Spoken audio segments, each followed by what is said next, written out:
So, up till now we have discussed 4 laws of chemical combination. First law that we have discussed was law of conservation of mass. Second was law of constant proportion.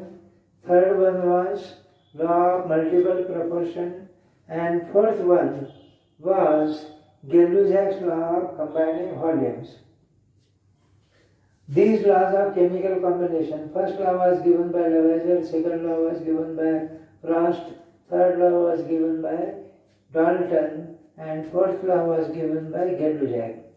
And these laws of chemical combination were given by different scientists only on the basis of practical observation, but no explanation regarding these laws was given by them. And in order to explain these laws of chemical combination and in order to explain the composition of matter का composition, matter में क्या रहता है ये अभी तो आपने को मालूम है लेकिन पहले मालूम नहीं था. तो मैटर का कंपोजिशन एक्सप्लेन करने के लिए और ये जो लॉज ऑफ केमिकल कॉम्बिनेशन अभी तक अपने लिए ये एक्सप्लेन करने के लिए डाल्टन नाम के इंग्लिश टीचर ने साइंटिस्ट ने एक थियरी प्रपोज की थी and that theory is known as Dalton's atomic theory, which was given by John Dalton in 1808 to explain the composition of matter and to explain laws of chemical combination that we have considered up till now. अब ये जो Dalton atomic theory Dalton ने propose की थी इसमें कुछ बातें assume की थी. इसके एजम्पशंस, इस थियरी के एजम्पशंस यानी जो बातें इसमें एज्यूम की गई है, कंसीडर की हुई है, एजम्पशंस, और they are also called postulates. Assumptions और postulates of Dalton's atomic theory, and on the basis of this theory we can explain laws of chemical combination.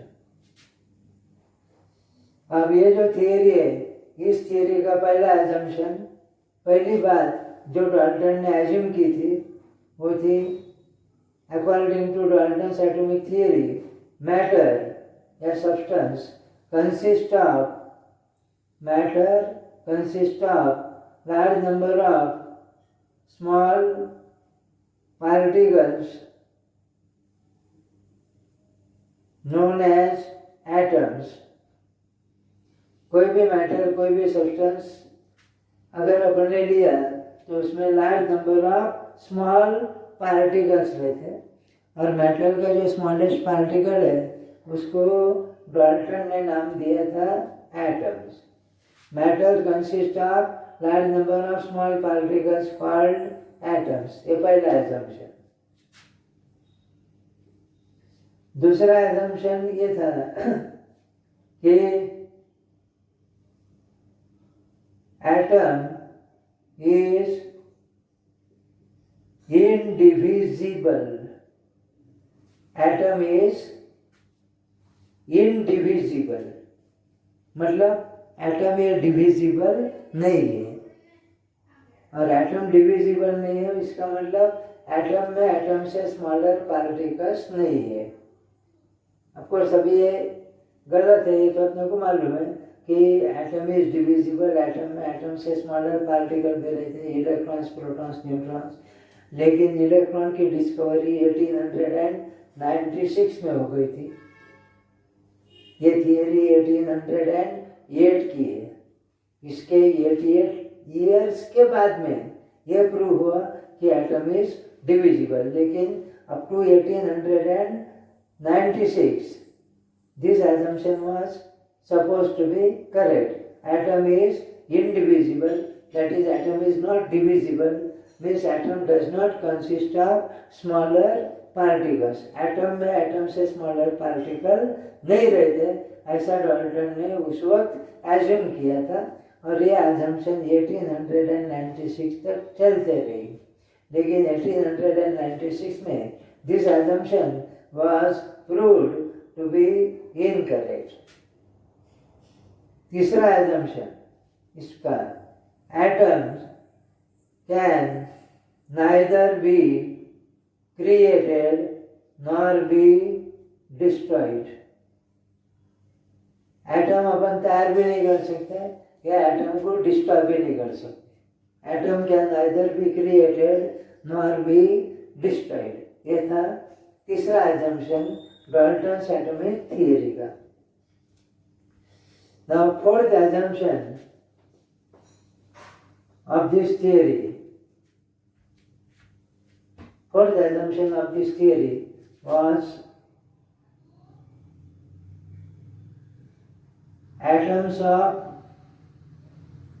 same element, atoms of same element are identical in all respects. In all respects यानी सभी बारे में. एक ही element के अगर अपन ने atoms लिए, मान लो अपन ने एलिमेंट लिया, एलिमेंट भी एक प्रकार का मैटर ही है, तो एलिमेंट में एलिमेंट के लार्ज नंबर ऑफ एटम्स रहेंगे अकॉर्डिंग टू फर्स्ट एजम्पशन, और एलिमेंट में उस एलिमेंट के लार्ज नंबर ऑफ एटम्स रहेंगे, और एक ही एलिमेंट की जो एटम्स है वो they are identical in all respects. एक ही एलिमेंट के एटम्स सभी बारे में एक जैसे रहते हैं. अब सभी बारे में एक जैसे रहते मतलब एक ही एलिमेंट के जो एटम्स है उनका मास सेम रहेगा, वॉल्यूम सेम रहेगा, साइज सेम रहेंगी, उनके प्रॉपर्टीज भी सेम रहेंगी. Atoms of same element are identical in all respects. मान लो अपन ने सोडियम लिया, तो सोडियम में सोडियम के लार्ज नंबर ऑफ एटम्स रहेंगे. ये मान लो सोडियम के लार्ज नंबर ऑफ एटम्स है, तो ये जो सोडियम के लार्ज नंबर ऑफ एटम्स है, इन सभी एटम्स का मास, इन सभी एटम्स का वॉल्यूम, इन सभी एटम्स की साइज, इन सभी एटम्स की प्रॉपर्टीज एग्जैक्टली सेम रहेंगी according to this assumption. Atoms of same element are identical in all respect, that is they have same mass, same volume, same properties. इसके उल्टा atoms of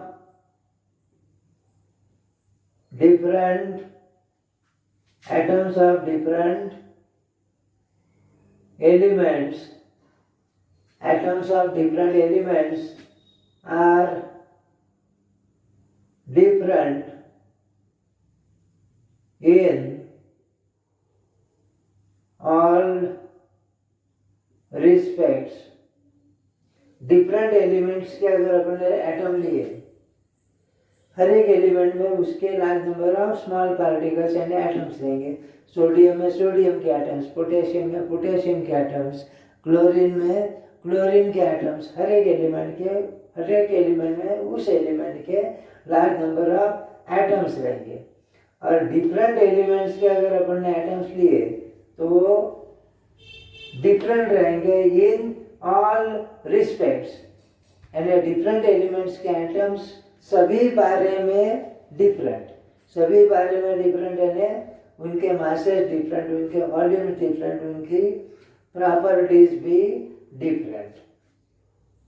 ये मान लो sodium का atom है, ये मान लो क्लोरीन का एटम है, तो सोडियम का एटम और क्लोरीन का एटम, इनके मासेस डिफरेंट, इनके वॉल्यूम डिफरेंट, इनकी प्रॉपर्टीज भी डिफरेंट. ये दो डिफरेंट एलिमेंट्स के एटम्स सभी बारे में डिफरेंट रहेंगे.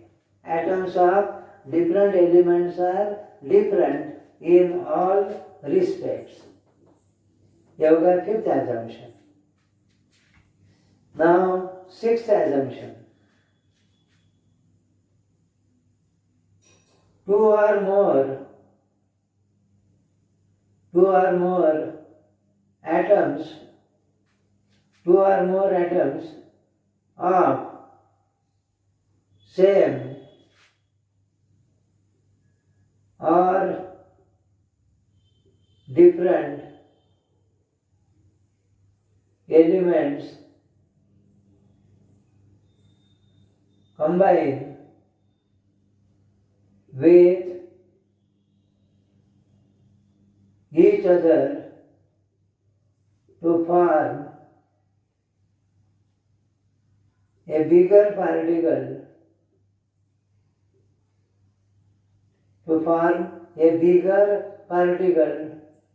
called compound atom,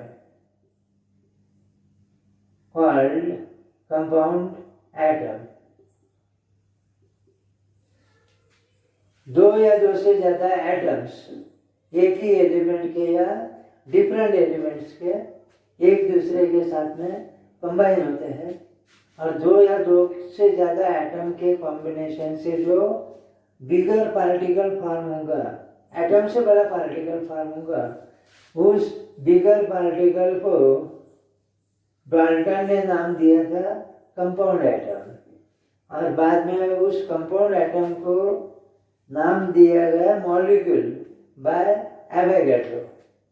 the term molecule was introduced by Avogadro. Compound atom के लिए टर्म इंट्रोड्यूस की गई थी एवोगैड्रो की तरफ से, that is called molecule.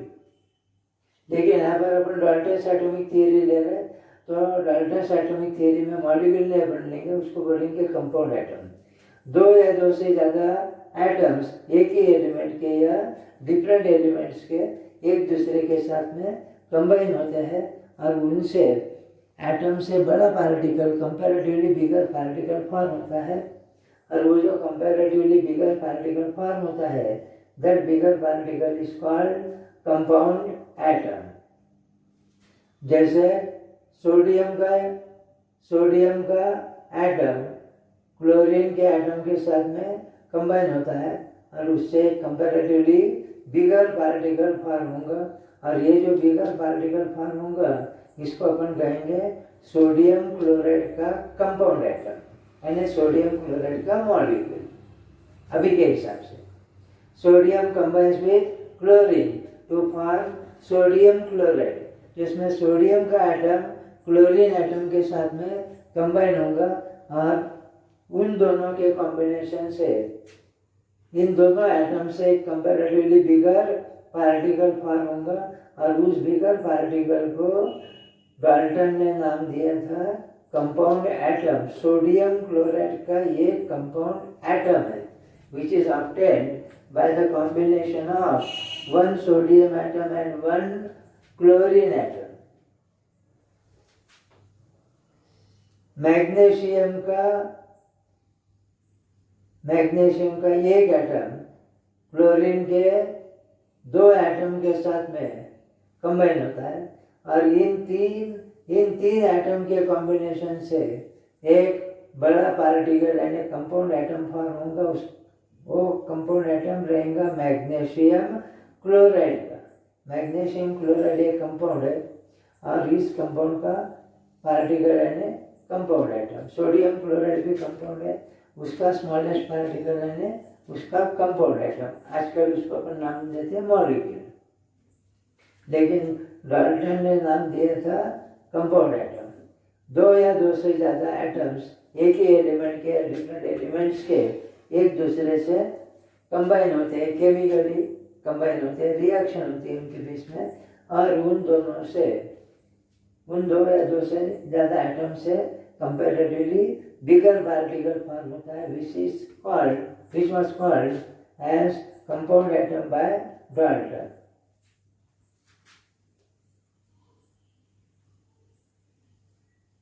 Seventh assumption: compound atoms of same compound are identical in all respects. अब sodium element है, क्लोरीन भी एलिमेंट है और सोडियम का एटम और क्लोरीन का एटम एक दूसरे से कंबाइन होता है और सोडियम क्लोराइड फॉर्म होता है। और दो या दो से ज़्यादा एलिमेंट के कॉम्बिनेशन से जो सब्सटेंस फॉर्म होता है, that substance is called compound. ये अपन ने शुरू में लिया था चैप्टर के।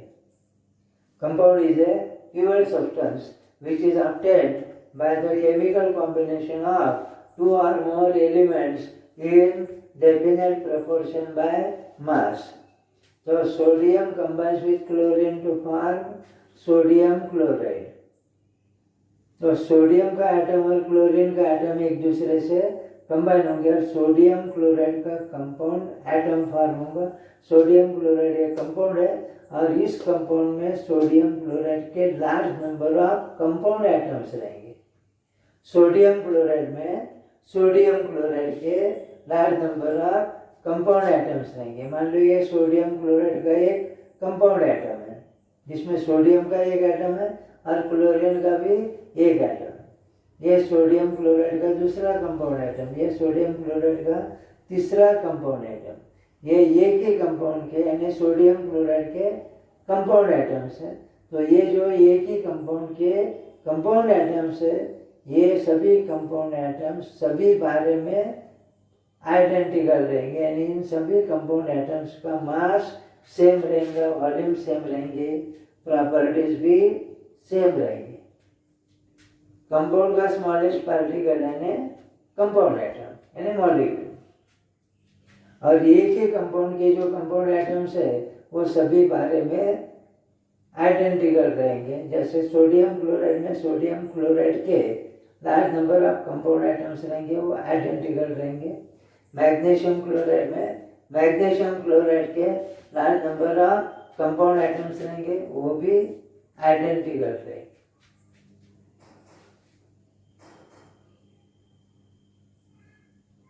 Compound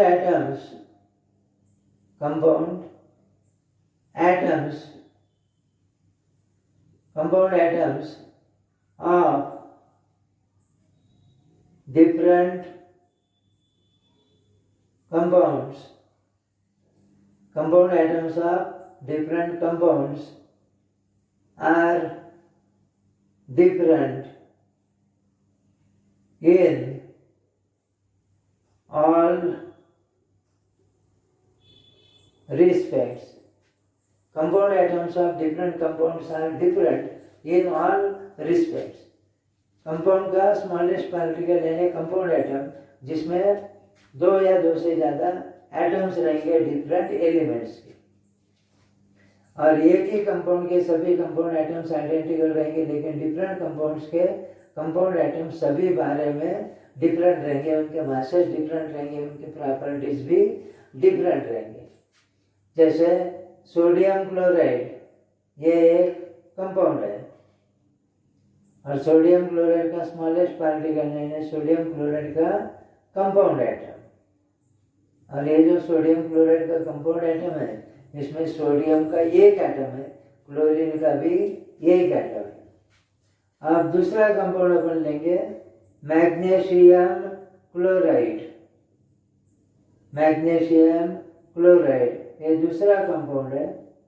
ये मैग्नीशियम क्लोराइड का कंपाउंड एटम है और ये जो मैग्नीशियम क्लोराइड का कंपाउंड एटम है स्मॉलेस्ट पार्टिकल अभी अपन ने लिया, इसमें मैग्नीशियम का एक एटम है और क्लोरीन के दो एटम्स है। उसका फार्मूला MgCl2 है, इसका फार्मूला NaCl है।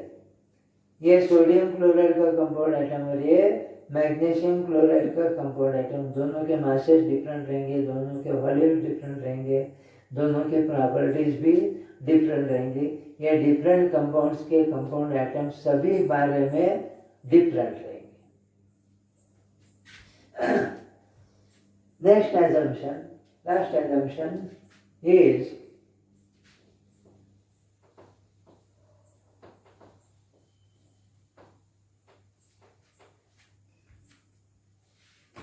chemical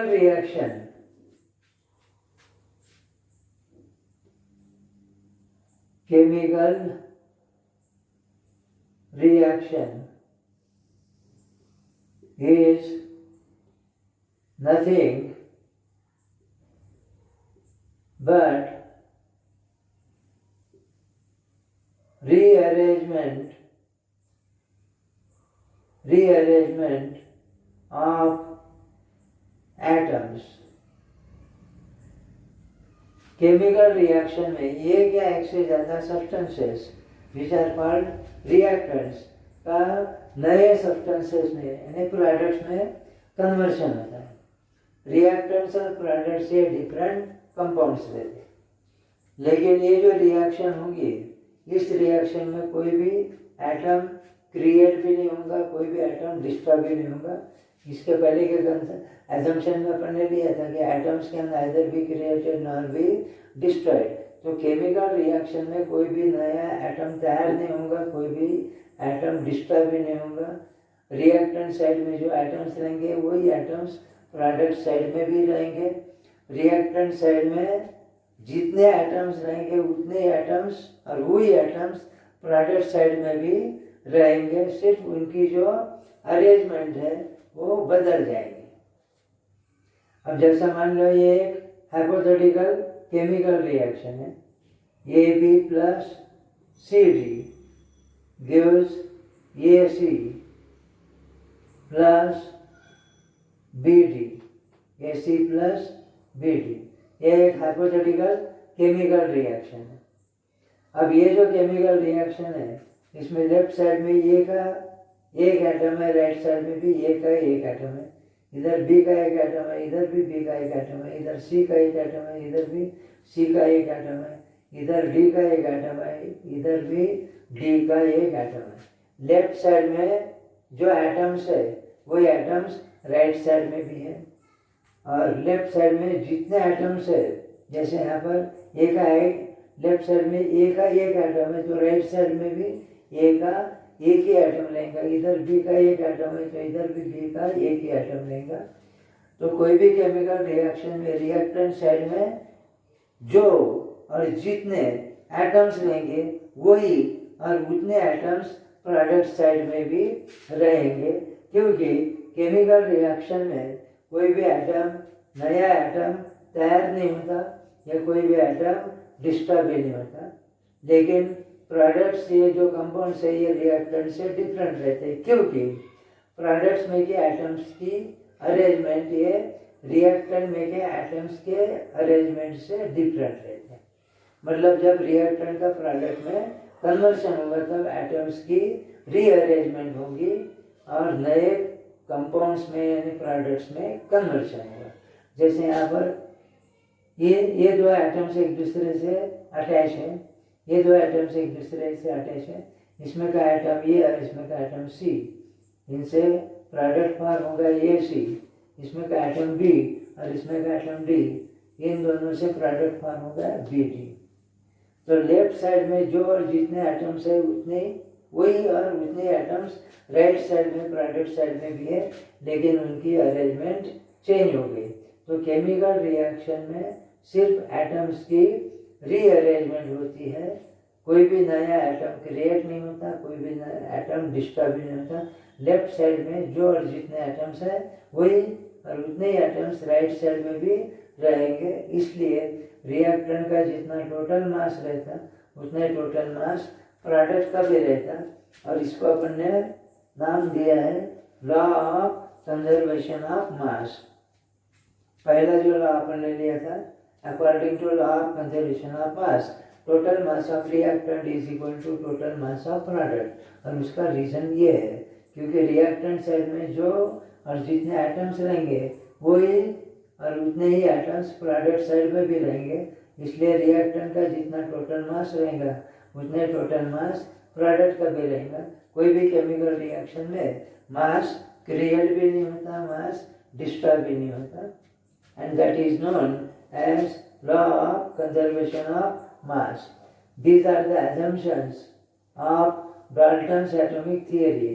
और ये जो डाल्टन्स एटॉमिक थियरी के assumptions है, इन assumptions के बेसिस पर जो laws of chemical combination अपन ने अभी तक लिए उनका अपन एक्सप्लेनेशन दे सकते हैं, लेकिन उसकी अभी यहाँ पर कोई आवश्यकता नहीं, वो एक्सप्लेनेशन यहाँ पर अपन लेने वाले नहीं। अब इसके बाद में अपने को और एक लॉ या हाइपोथेसिस बोलते उसको लेने का है, which was propose by Avogadro, and that law given by Avogadro is known as Avogadro's hypothesis. और ये जो Avogadro's hypothesis है, यानी एवोगैड्रो की आइडिया, कल्पना, या एवोगैड्रो ने जो रूल दिया था, it was given by Avogadro in 1911. लेकिन एवोगैड्रो ने यह हाइपोथेसिस पुट अप करने के पहले एवोगैड्रो ने मॉलिक्यूल का कंसेप्ट इंट्रोड्यूस किया था। डाल्टन्स एटॉमिक थियरी में जो कंपाउंड एटम का कंसेप्ट है, उस कंपाउंड एटम को एवोगैड्रो ने नाम दिया था मॉलिक्यूल। एलिमेंट का स्मॉलेस्ट पार्टिकल यानी एटम, और दो या दो से ज़्यादा एटम्स एक ही एलिमेंट के या डिफरेंट एलिमेंट्स के एक दूसरे से कंबाइन होने के बाद में जो कंपैरेटिवली बिगर पार्टिकल फॉर्म होता है, उसको डाल्टन ने नाम दिया था कंपाउंड एटम, लेकिन उसको एवोगैड्रो ने नाम दिया मॉलिक्यूल। और कोई भी मॉलिक्यूल अगर अपन ने लिया तो उसमें दो या दो से ज़्यादा एटम्स रहेंगे, may be of same element, may be of different element. ये चैप्टर के स्टार्टिंग में अपन ने लिया था। मॉलिक्यूल एलिमेंट का भी हो सकता है, मॉलिक्यूल कंपाउंड का भी हो सकता है। मॉलिक्यूल में दो या दो से ज़्यादा एटम्स रहेंगे, और एलिमेंट्स के मॉलिक्यूल्स और कंपाउंड्स के मॉलिक्यूल्स में का डिफरेंस भी अपन ने लिया था। एलिमेंट्स के मॉलिक्यूल में एक ही एलिमेंट के दो या दो से ज़्यादा एटम्स रहेंगे, और कंपाउंड के मॉलिक्यूल में डिफरेंट एलिमेंट्स के दो या दो से ज़्यादा एटम्स रहेंगे। मॉलिक्यूल एलिमेंट का भी हो सकता है, मॉलिक्यूल कंपाउंड का भी हो सकता है। ये अपन ने शुरू में लिया था। मॉलिक्यूल्स ऑफ एलिमेंट्स और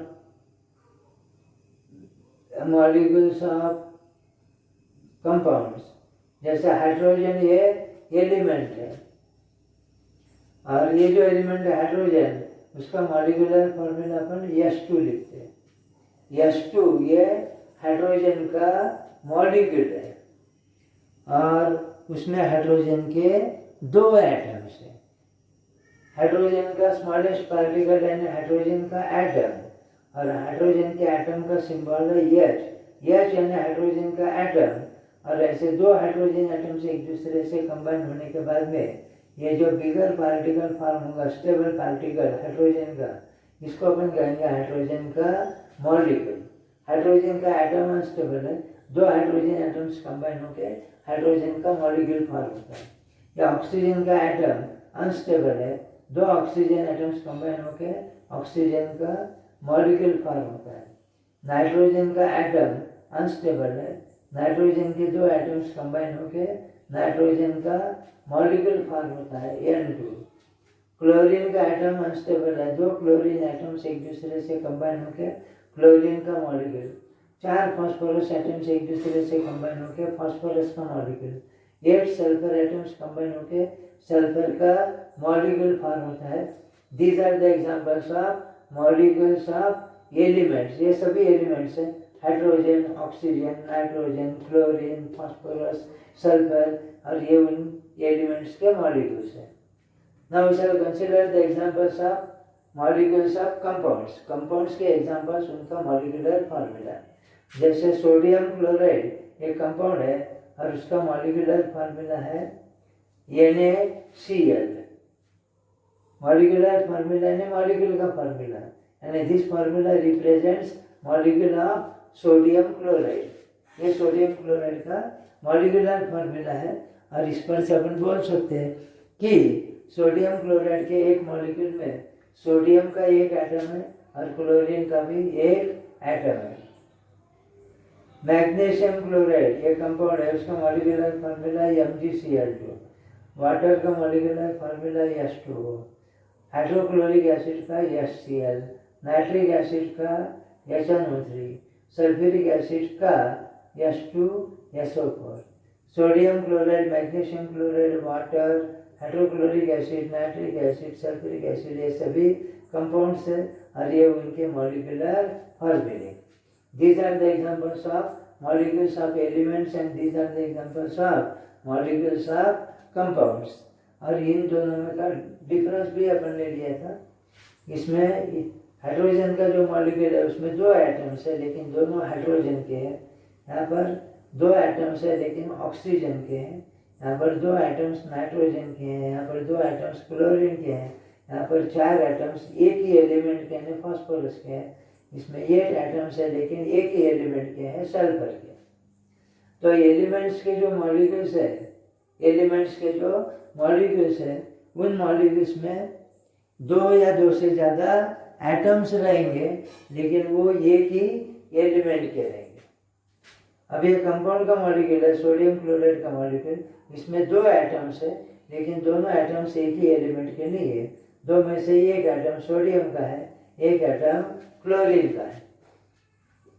इसमें 3 एटम्स है, एक मैग्नीशियम का, 2 क्लोरीन के. इसमें 3 एटम्स है, 2 हाइड्रोजन के, एक ऑक्सीजन का.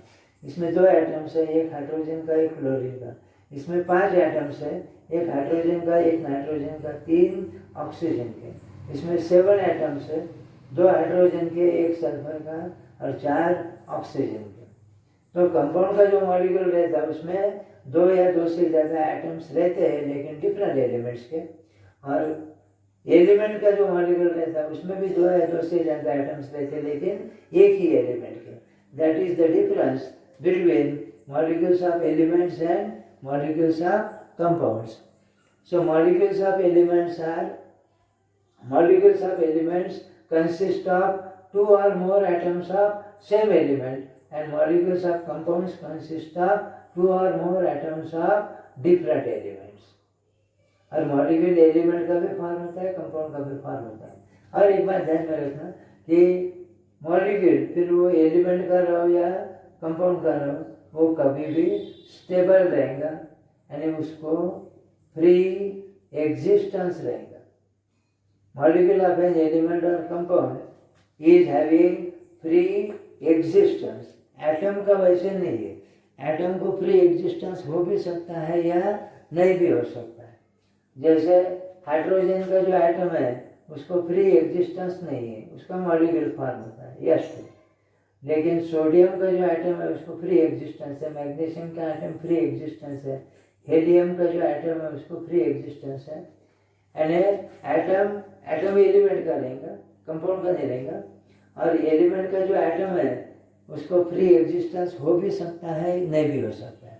और मॉलिक्यूल एलिमेंट का भी रहेगा, कंपाउंड का भी रहेगा. लेकिन मॉलिक्यूल जो है एलिमेंट का रहो या कंपाउंड का रहो it will have free existence. ये सब अपन ने शुरू में लिया था. एटम यानी क्या, मॉलिक्यूल यानी क्या, molecules of elements, molecules of compounds, इनमें का डिफरेंस. और मॉलिक्यूल ये जो टर्म है, this term was introduced by Avogadro in 1911. Dalton's atomic theory में जो टर्म यूज की है कंपाउंड एटम्स, 2 या 2 से ज़्यादा एटम्स एक ही एलिमेंट के या डिफरेंट एलिमेंट्स के एक दूसरे से कंबाइन होने के बाद में जो बिगर पार्टिकल फॉर्म होता है उस बिगर पार्टिकल को डाल्टन ने नाम दिया था कंपाउंड एटम. लेकिन उस कंपाउंड एटम को एवोगाड्रो ने नाम दिया मॉलिक्यूल. और ये जो मॉलिक्यूल है ये मॉलिक्यूल एलिमेंट का भी हो सकता है या कंपाउंड का भी हो सकता है. एलिमेंट के मॉलिक्यूल में 2 या 2 से ज़्यादा एटम्स सेम एलिमेंट के और कंपाउंड के मॉलिक्यूल में 2 या 2 से ज़्यादा एटम्स डिफरेंट एलिमेंट्स के. और ये जो मॉलिक्यूल रहता है एलिमेंट का या कंपाउंड का ये कभी भी स्टेबल रहेगा. It will have free existence. अब एटम और मॉलिक्यूल में का डिफरेंस, मॉलिक्यूल्स ऑफ एलिमेंट्स और कंपाउंड में का डिफरेंस आपको ध्यान में रखने का. और इसके बाद में अपने को अगले वीडियो में लेने के हैं Avogadro's hypothesis. According to Avogadro's hypothesis, equal volumes of gases contain equal number of their molecules under identical conditions of temperature and pressure. अगर अपन ने दो या दो से ज़्यादा अलग अलग प्रकार के गैसेस लिए, उनका वॉल्यूम अगर इक्वल है, उनका प्रेशर अगर इक्वल है, उनका टेम्परेचर भी अगर इक्वल है, तो उनके नंबर ऑफ मॉलिक्यूल्स भी इक्वल रहेंगे अकॉर्डिंग टू एवोगाड्रोस हाइपोथेसिस। ये अपन अगले वीडियो में लेंगे।